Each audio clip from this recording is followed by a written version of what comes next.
அன்புள்ள சகோதரர்களே, சகோதரிகளே, தேவா தொலைக்காட்சி சார்பாக உங்களுக்கு என்னுடைய மனமார்ந்த வாழ்த்துக்கள். தேவா தொலைக்காட்சி 7 ஆண்டுகள் வெற்றி நடை போட்டுவிட்டு 8வது ஆண்டிலே அடியெடுத்து வைக்கின்றது.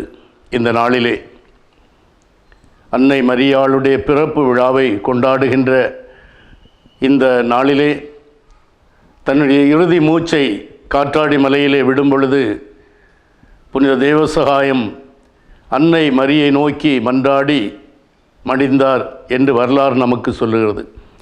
ஆகவே அந்த அன்னை மீது பற்று கொண்ட புனித தேவசகாயம் பெயரால் நடைபெறுகின்ற இந்த தொலைக்காட்சி உலகமெங்கும் உள்ள இறைமக்களுக்கு ஆண்டவருடைய நற்செய்தியை இன்று கொண்டு செல்லுகிறது. ஆகவே தேவா தொலைக்காட்சி நண்பர்கள், தேவா தொலைக்காட்சி வெற்றியாக நடைபெறுவதற்கு உதவி செய்கின்ற விளம்பரதாரர்கள் அனைவருக்கும் என்னுடைய அன்பு நிறைந்த நன்றிகளை இந்த வேளையிலே நான் தெரிவித்துக் கொள்கிறேன். முற்றிலும் பொதுநிலையினரால் நடத்தப்படுவது இந்த தேவா தொலைக்காட்சி.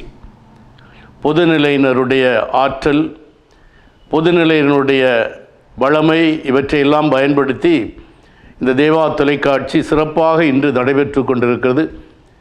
இது நடப்பதற்கு காரணமாக இருக்கின்ற அனைத்து நிர்வாகிகள், கலைக்குழுவினர், ஊடக பிரிவினர் அனைவருக்கும் என்னுடைய நன்றியையும் பாராட்டுக்களையும் தெரிவித்துக் கொள்கிறேன். 21வது நூற்றாண்டிலே வாழ்கின்ற நாம் கத்தோலிக்க விசுவாசத்தை உலகெங்கும் எடுத்து செல்லுகின்ற ஒரு ஊடகமாக தேவா தொலைக்காட்சி இன்று செயல்படுகிறது. அந்த தொலைக்காட்சியுடைய வெற்றிக்கு எனது மனம் நிறைந்த வாழ்த்துக்களை இந்த வேளையிலே நான் கூறிக்கொள்ளுகின்றேன். தேவா தொலைக்காட்சியை கண்டு ஆண்டவருடைய நற்செய்தியை நீங்கள் எல்லாரும் பெற வேண்டும், அனுபவிக்க வேண்டும் என்று உங்களை வாழ்த்துகிறேன். ஆண்டவர் உங்களை ஆசீர்வதிப்பார்.